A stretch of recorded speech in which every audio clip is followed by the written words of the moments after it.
Hi. I was recently told by a practitioner that it would be really a good idea to read out the Heart of Practice, which is one of the basic documents that we give out to new practitioners when they sign up.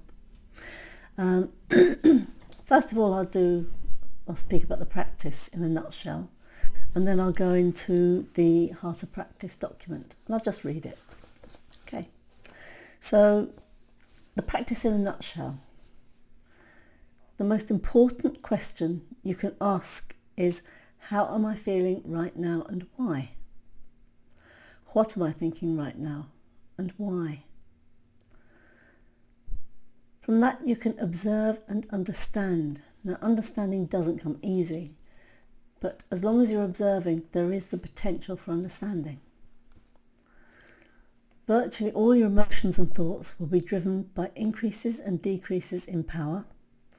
Particulars are useful if they're obvious, otherwise they're not necessary.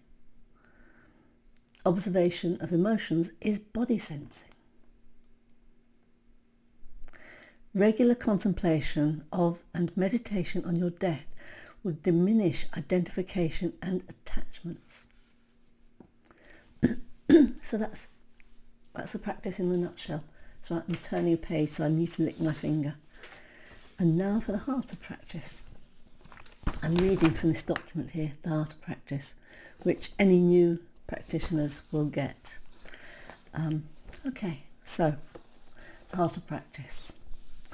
Why practice? Well, it all depends on what you want. If you simply want knowledge of the works of the greats like Spinoza and Schopenhauer, then practice is irrelevant.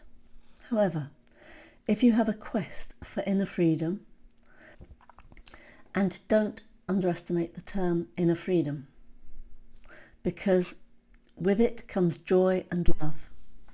Only a free person can love consciously. Understanding and practice are intimately linked. We only really learn by doing things, and understanding grows through practice. The other side of the coin is that practice is meaningless without understanding. Only through understanding can we acquire the persistence to carry on with practice when we would rather not. In the words of Gurdjieff, a person can know a great deal but be incapable of doing anything.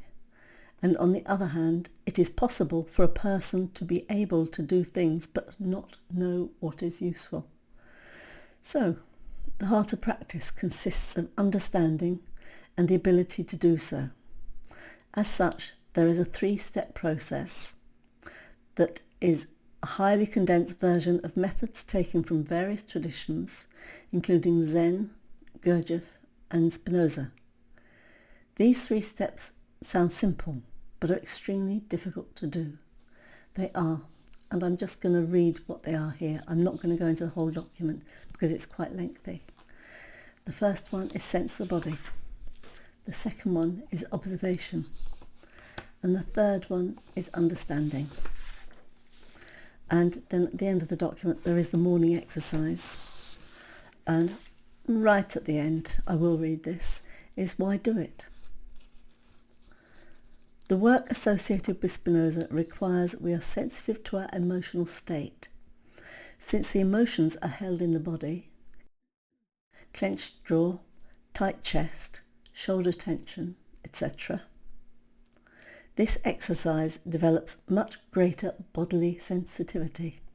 This exercise can result in a very relaxed condition, and with it we can experience emotional states that are quite unfamiliar and occasionally blissful. We develop a sense of bodily consciousness quite separate from our usual state of associating consciousness with thought. Okay. And this is why do it about the morning exercise. Why should we do the morning exercise?